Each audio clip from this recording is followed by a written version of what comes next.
Okay,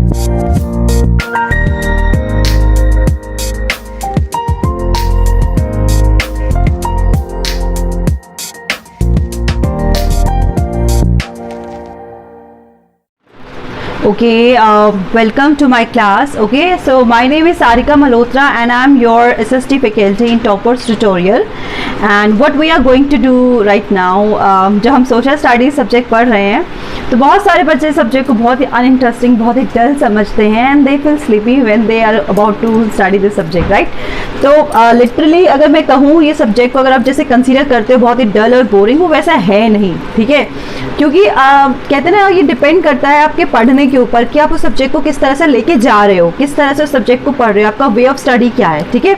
if you choose a right way, ठीक है, तो आप उस सब्जेक्ट को बहुत ही इंटरेस्टिंग समझोगे। क्योंकि सोशल स्टडीज़ में जो हम पढ़ते हैं वो हमारे पास्ट के बारे में, हमारे प्रेजेंट सोशल और पॉलिटिकल लाइफ के बारे में पढ़ते हैं और अपने ज्योग्राफी के बारे में पढ़ते हैं, ठीक है। और बीइंग अ ह्यूमन, हमारे वर्ल्ड में, हमारी सोसाइटी में क्या हुआ था पास्ट में, और हमारी सोशल लाइफ में क्या हो रहा है, क्या हुआ था, और ज्योग्राफी पार्ट में हमारे अर्थ के बारे में, अर्थ के मोशंस ऑफ द अर्थ जो हम पढ़ते हैं, क्लाइमेट पढ़ते हैं, वेजिटेशन पढ़ते हैं, ये सारी चीज़ें हमारे लिए ज़रूरी हैं, ठीक है। तो ये हमें जानना बहुत ज़रूरी है, तो हमें इस सब्जेक्ट पे थोड़ा इंटरेस्ट तो दिखाना ही चाहिए फॉर द सेक कि हम अगर कुछ जानना चाहते हैं अपने वर्ल्ड के बारे में, अपनी सोसाइटी के बारे में, ठीक है, क्या हुआ था, क्या चल रहा है, ठीक है, उसके लिए अगर जानना चाहते हैं तो we need to study this subject. Okay, so आज जो हम अपनी सोशल स्टडीज़ में सब्जेक्ट पढ़ने जा रहे हैं वो है सिविक्स, ठीक है, ऑफ क्लास 9th, ठीक है।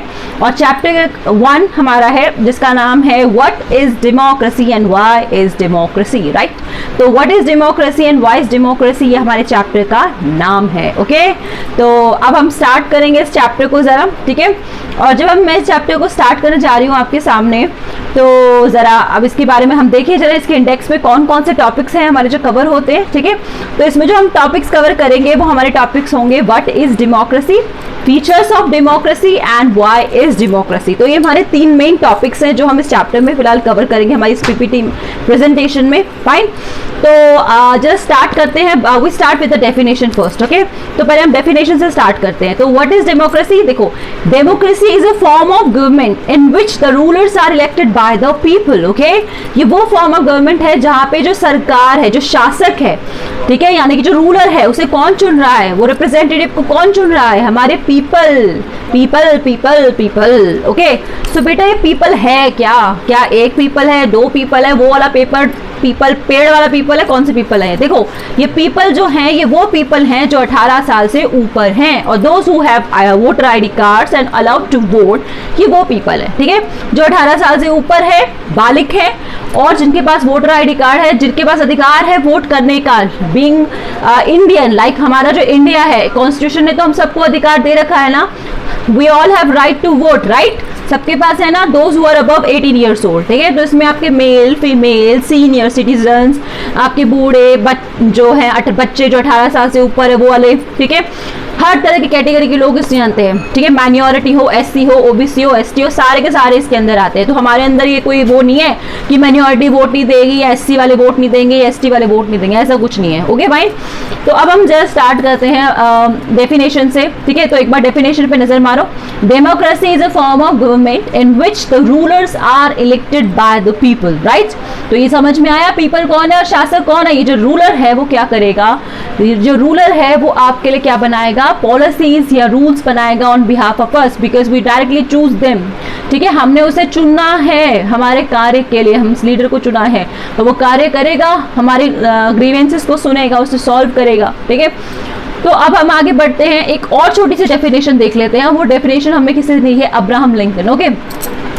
आपने देखा होगा किसी भी 5th 6th 7th के बच्चे से या 8th के बच्चे से छोटी सी डेफिनेशन पूछी जाए, बेटा बताओ व्हाट इज डेमोक्रेसी, वो क्या बोलता है, government of the people, for the people, bye the people. रट्टा होता है छोटे से छोटे बच्चों को, क्यों, क्योंकि ये डेफिनेशन को एक तो बहुत आसान लगती है, ऊपर से आराम से ये डेफिनेशन को बोल देते हैं। तो इसे किसने दिया, अब्राहम ने दिया है। इसे कहते हैं democracy is a form of government of the people, bye the people, for the people, यानी कि जो सरकार है लोगों के द्वारा बनाई गई, लोगों के लिए, लोगों की सरकार, ठीक है, जिसमें एक मेन जो कहते हैं ना जिसमें ताकत है, ठीक है, जो मेन रोल है वो किसका है, जनता का, जनता जनार्दन, ठीक है। तो हम जरा आगे बढ़ते हैं इस डेफिनेशन के बाद। अब इसके बाद जो हम पढ़ने जा रहे हैं वो ये कहता है कि if we consider this definition we would end up calling almost every government that holds an election a democracy. अब अगर ये डेफिनेशन के सहारे हम चलें तो हम ये सोच के चलते हैं कि जिस जिस सरकार में या जोन सी सरकार अपनी इलेक्शंस लड़ती है वो हमारी डेमोक्रेटिक गवर्नमेंट है, या जिस जिस कंट्री में हमारे इलेक्शन होते हैं वो हमारी डेमोक्रेटिक गवर्नमेंट है। क्या ऐसा कुछ है? क्योंकि देखो हमारे वर्ल्ड में 100 से ज़्यादा कंट्रीज़ हैं, ठीक है। इन 100 कंट्रीज़ में अगर हर जगह इलेक्शन होगी, क्या वो सारी की सारी डेमोक्रेटिक होगी? देखो ऐसी बहुत सारी कंट्रीज है जहाँ पे इलेक्शन होते हैं लेकिन स्टिल वो डेमोक्रेटिक नहीं होती, ठीक है। To understand it we need to understand, we need to distinguish between the democratic government and non democratic government, okay. तो हमें ये समझने के लिए कि कौन सी कंट्री में कौन सी सरकार डेमोक्रेटिक है और कौन सी अनडेमोक्रेटिक है, ठीक है, उसे समझने के लिए हम क्या करते हैं, जरा फीचर्स को समझते हैं किसका, डेमोक्रेसी गवर्नमेंट का, ओके। तो फीचर्स हम वन बाय वन करेंगे और एक एक करके इन फीचर्स की तरफ जाएंगे, किसकी हेल्प से, with the help of case studies, okay. हम किसी किसी कंट्रीज की केस स्टडीज पढ़ेंगे और उनको रिलेट करेंगे, कोशिश करेंगे डिस्टिंग्विश करने के लिए किसके बीच में, democratic and non democratic government के बीच में। Fine, so let's start. जो पहला मैं केस स्टडी लेने जा रही हूँ वो केस स्टडी है हमारे पाकिस्तान का, ठीक है, और इसमें हम पढ़ेंगे अपना फर्स्ट फीचर किसका, डेमोक्रेटिक गवर्नमेंट का, जो कहता है major decision by elected leaders, okay. कि आपके जो मेन डिसीजंस है वो कौन लेगा, आपका इलेक्टेड लीडर लेगा, जिसे प्रतिनिधि को जिससे आपने चुना है। अब पाकिस्तान का क्या फंडा था, पाकिस्तान में क्या हुआ था जिसके बेस पे हम ये जो केस स्टडी पढ़ रहे हैं और डिस्टिंग्विश करने की कोशिश कर रहे हैं between democratic and non democratic government के बीच में, वो क्या है पहले कि अक्टूबर 1999 में क्या हुआ था, जहाँ पे परवेज मुशर्रफ जो थे, जनरल परवेज मुशर्रफ पाकिस्तान में, उन्होंने क्या किया था, मिलिट्री कूप किया था। मिलिट्री कूप करके उन्होंने ओवरथ्रू कर दिया था डेमोक्रेटिक इलेक्टेड गवर्नमेंट को, ठीक है, और डिक्लेयर किया था अपने आप को चीफ एग्जीक्यूटिव बोल दिया था कि मैं चीफ एग्जीक्यूटिव हूँ, I am the sole person who run the country, ठीक है। और 2002 में एक रेफरेंडम पास किया। रेफरेंडम क्या होता है, जिसमें अब समूह में बोला जाता है, कलेक्शन करके लोगों को कलेक्ट किया जाता है, पूछा जाता है हाँ या ना में बोलो, ठीक है, क्या तुम उसके फेवर में हो या तो उसके अगेंस्ट में हो, येस और नो, ऐसा लिया जाता है उनका आंसर, ठीक है। रेफरेंडम पास किया जिसमें उन्होंने अपने आप को प्रेसिडेंट बनाया और अपने आप को क्या दिया, 5 इयर्स एक्सटेंशन दे दिया। जैसे सरकार का होता है ना, जैसे इलेक्शन होते हैं 5 साल के लिए कोई सरकार होती है तो 5 साल का उन्होंने अपने आप को ग्रांट कर दिया, क्या, 5 ईयर एक्सटेंशन, राइट। फिर अगस्त 2002 में एक लीगल ऑर्डर फ्रेमवर्क उन्होंने जारी किया जिसमें उन्होंने कॉन्स्टिट्यूशन जो था पाकिस्तान का उसमें अमेंडमेंट की। अमेंडमेंट क्या होता है, चेंजेस किए, ठीक है, जिसमें उन्होंने क्या किया था, अपने आप के पावर को सुप्रीम कर दिया था, अपने आप को सुप्रीम बनाया था, ठीक है, कि आई am the one who run the country, सब कुछ मेरे अधिकार में, ठीक है। उन्होंने ये चीज में ले आए थे। उन्होंने क्या किया, जितने भी नेशनल और प्रोविंशियल जो असेंबलीज थी उसे डिसमिस कर दिया, ये राइट अपने आप को दे दिया। हालांकि प्रेसिडेंट के पास ये राइट नहीं होता, ठीक है, लेकिन उन्होंने नेशनल और प्रोविजनल स्टेट्स को, असेंबलीज को क्या किया, उन्होंने डिसमिस कर दिया, ठीक है, ये राइट उनके पास था। और फिर उन्होंने क्या किया, जितने भी आपके मेंबर्स थे जो चुने जाते थे, ठीक है, सिविलियंस जो कैबिनेट्स में इलेक्टेड रिप्रेजेंटेटिव खड़े होते थे, जो असेंबलीज में होते थे, चुने जाते थे, जो उनको वो नाम के लिए थे, ठीक है, उनको चुना जाता था, इलेक्शंस होते थे। अब आप बोलोगे अगर वो इलेक्शंस के थ्रू चूज किए जा रहे हैं तो गलत क्या है, वो तो हम ही चूज कर रहे हैं, वो तो डेमोक्रेटिक फॉर्म ऑफ गवर्नमेंट हो गई ना।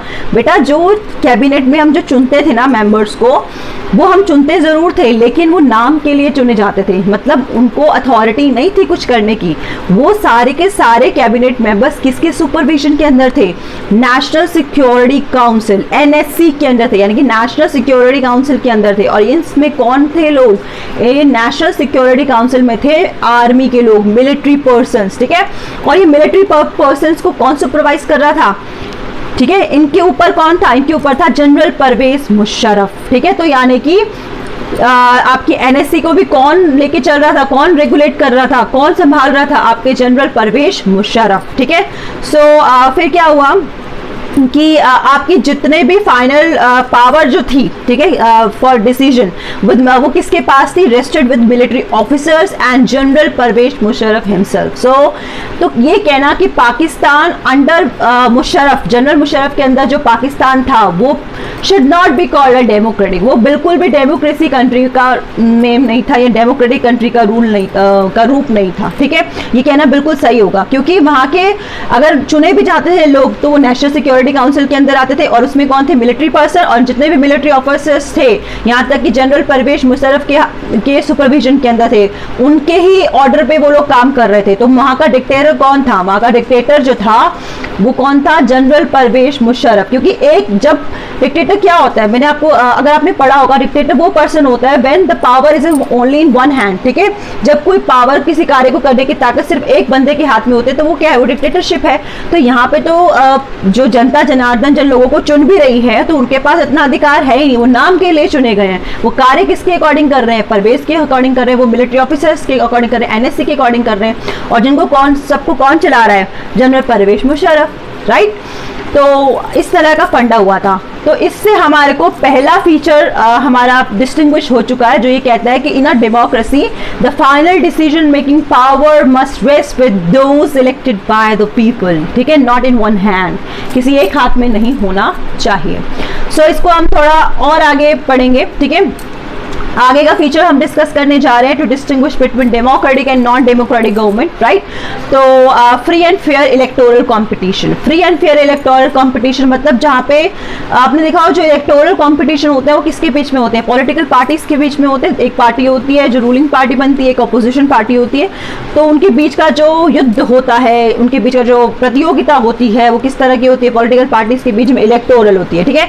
तो इलेक्टोरल कंपटीशन में वो किस तरह से कार्य करते हैं, देखो कि अब इसमें जो हम केस लेके चलेंगे इसे समझने के लिए, वो हम चाइना का केस लेके चल रहे हैं। चाइना, चीनी लोगों को भाई भाई, ठीक है, चाइना का केस लेके चल रहे हैं हम। चाइना में क्या हुआ था कि वहां पे भी इलेक्शन आपके हर 5 साल बाद होते थे, जैसे हमारे इंडिया में होते हैं। अब आप बोलोगे यार ये तो 5 साल बाद कर रहे हैं, तो ये तो हमारे जैसे है, तो ये तो डेमोक्रेटिक, पक्का डेमोक्रेटिक होंगे, पर ऐसा नहीं है। ये लोग क्या है, डेमोक्रेटिक नहीं थे। क्यों, देखो 5 साल बाद तो यहाँ इलेक्शन होते थे, और इनमें जो मेंबर्स हुआ करते थे वो 3000 मेंबर्स होते थे, ठीक है। जो कौन चुनता था, वो मिलिट्री आर्मी ऑफिसर्स, जो आर्मी के पर्सन्स थे वही लोग इसको इलेक्ट करते थे, ठीक है, इन 3000 मेंबर्स को।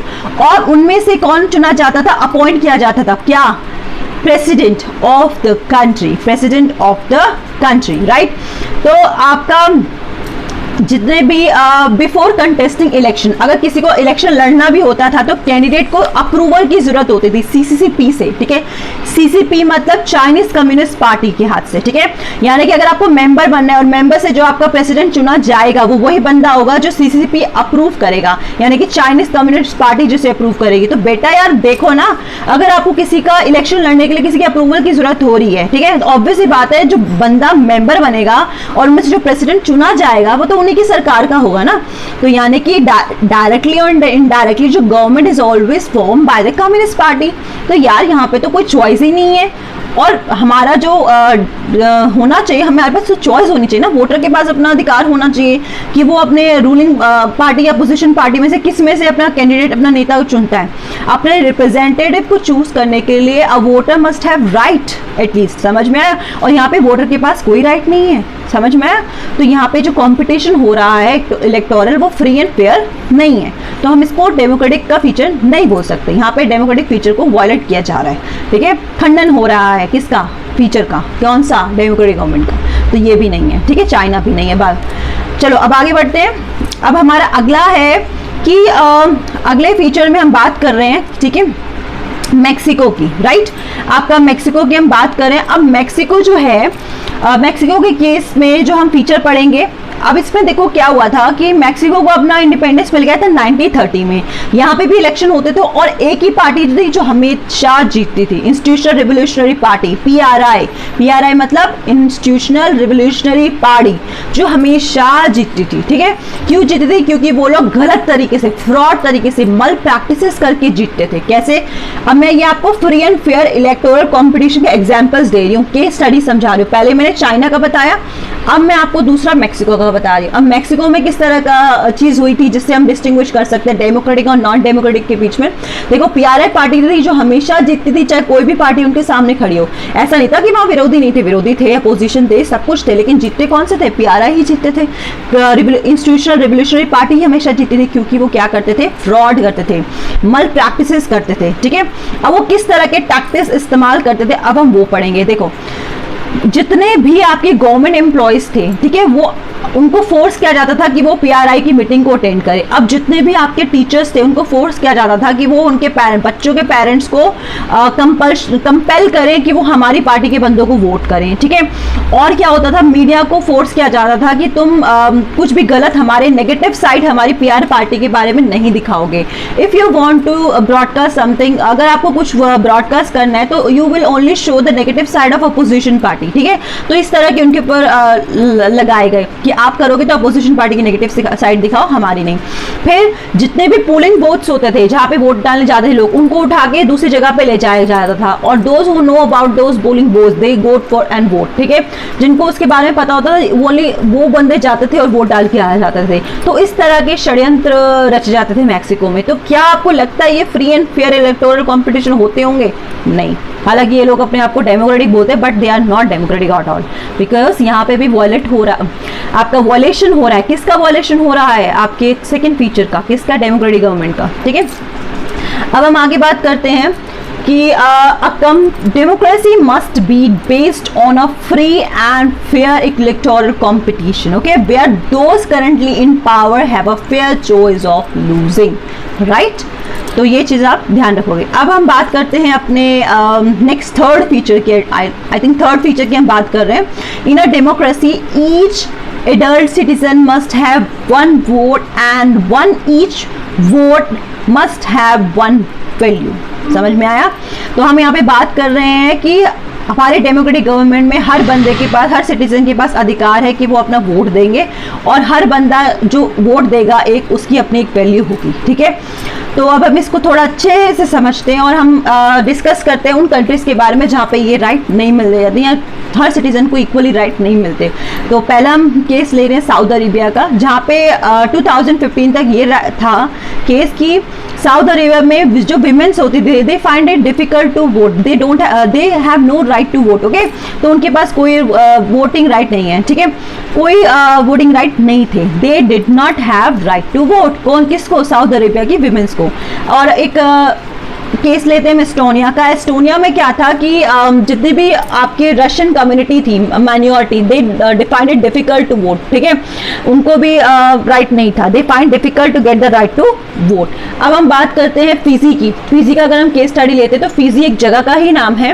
ठीक है, तो वहाँ में जो वोट था किसका? इंडिजीनियस फिजी का, जो वहाँ के रहने वाले लोग थे उनकी वोटिंग वैल्यू ज़्यादा थी as compare to Indian Fijian. ठीक है, जो इंडियन फिजियन वहाँ रहते थे उनकी वैल्यू जो थी वोट की वो कम थी as compare to indigenous Fiji. तो इस तरह का भेदभाव, अनफेयर प्रैक्टिसेस होती थी, इनइक्वालिटी थी उनके वोटिंग में। ठीक है, तो और हमारे इंडिया का कॉन्स्टिट्यूशन कहता है कि हमारे इंडिया में ये फीचर है डेमोक्रेटिक गवर्नमेंट का कि every citizen have right to vote, each vote have one value.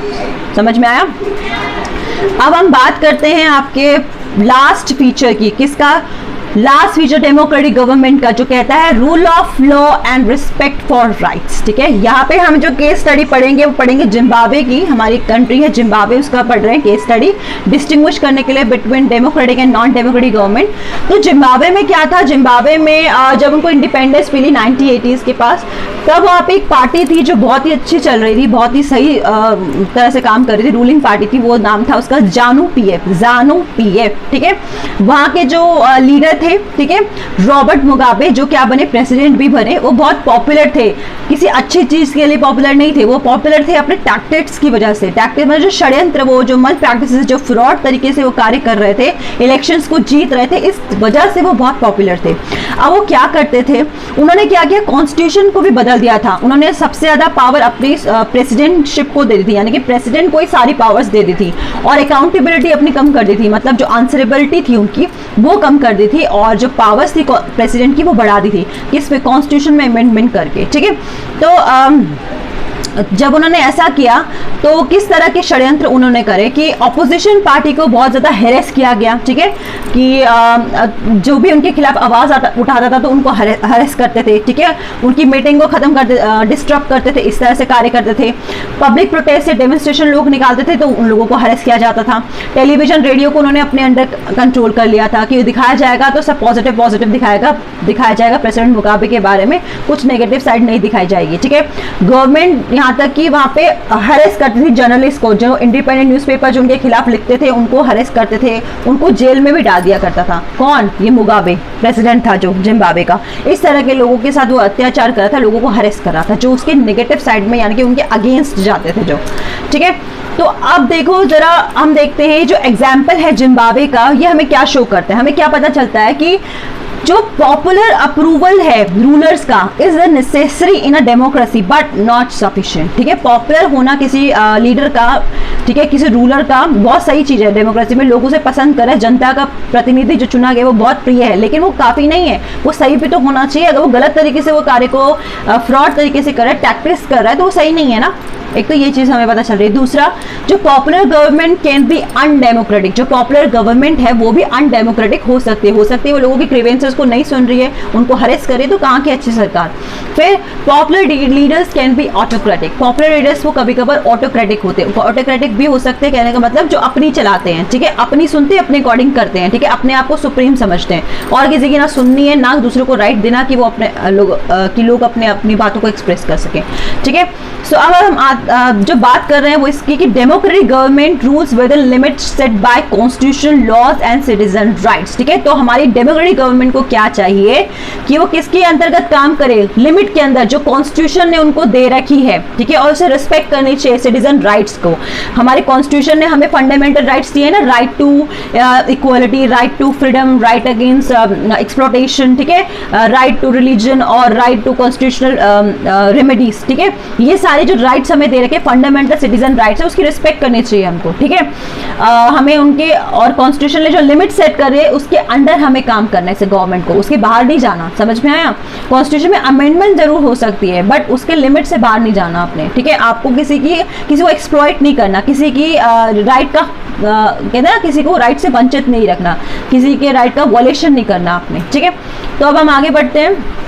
अब हम बात करते हैं कि conditions for ideal democracy, democracy कैसी होनी चाहिए आइडल डेमोक्रेसी, कि सफिशिएंट रूम होना चाहिए फॉर नॉर्मल पॉलिटिकल एक्टिविटी के लिए, ऑपोजिशन पार्टी के लिए भी, ठीक है। स्टेट को रिस्पेक्ट करना चाहिए, बेसिक राइट्स जो हैं सिटीजन्स के, फंडामेंटल राइट जो हैं वो हर सिटीजन को मिलने चाहिए, इक्वालिटी होनी चाहिए बिफोर लॉ सबके लिए, ठीक है। इंडिपेंडेंट जुडिशरी होनी चाहिए जो ध्यान रखे, देख रेख करे इन राइट्स की, ठीक है।